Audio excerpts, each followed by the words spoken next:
I think the part that I still have this big question mark in my head about is what you do about that. I was reading this morning that Jeff Bezos is raising money, raising $100 billion for, I think it's called Project Prometheus, which is his own AI company. You've got Elon with XAI, you've got Anthropic, you've got Dermis at Google and Sundar, you've got OpenAI, Sam Altman, you've got all these big tech CEOs that are trying to sort of raise super intelligence, like it's a child. Yeah.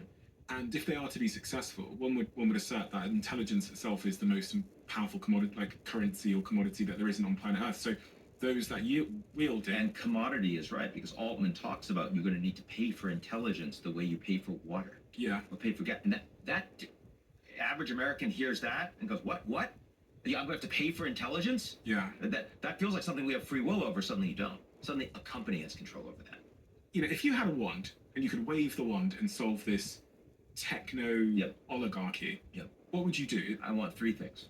I want three types of governance.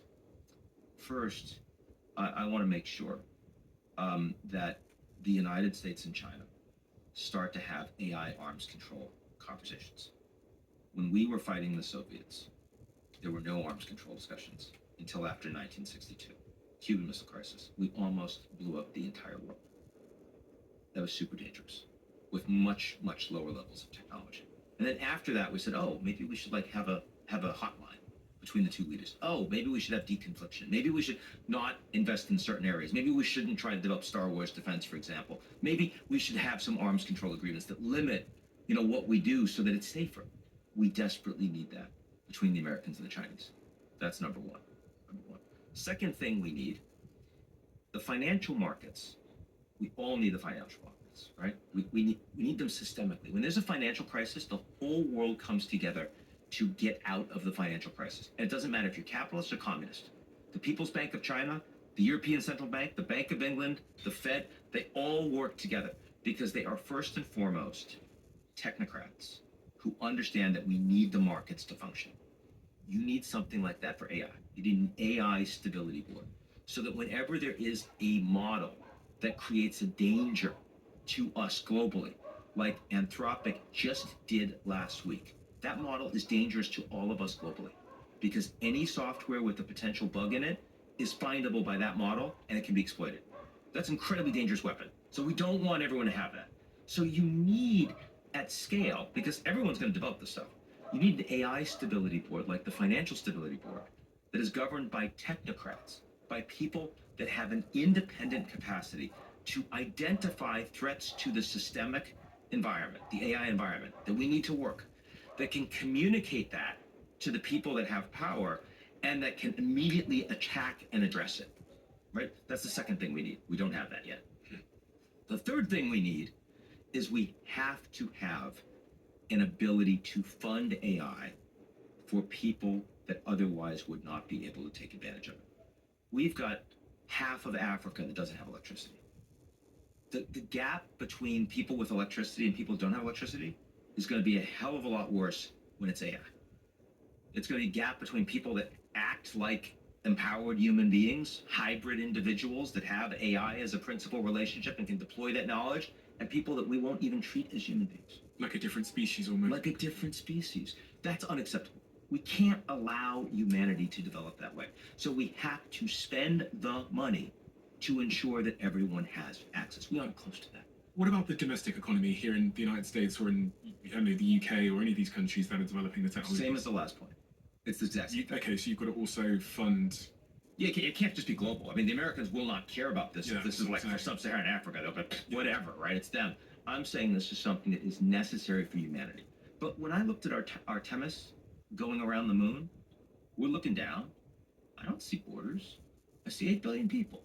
I mean, if anyone that came down that wasn't being shot up from the Earth and came down, anyone that came down to the Earth would look at us and they say, oh, look at this, 8 billion people, they don't see borders, right? And the first thing they would learn if they learned how we actually operate with our 8 billion people is, wow, you guys, given the technology you're developing, you have nowhere near adequate governance for 8 billion people. You guys are all divided and all of these short-term decisions you're making that are so inefficient, and you're going to destroy yourselves. That's what they'd say.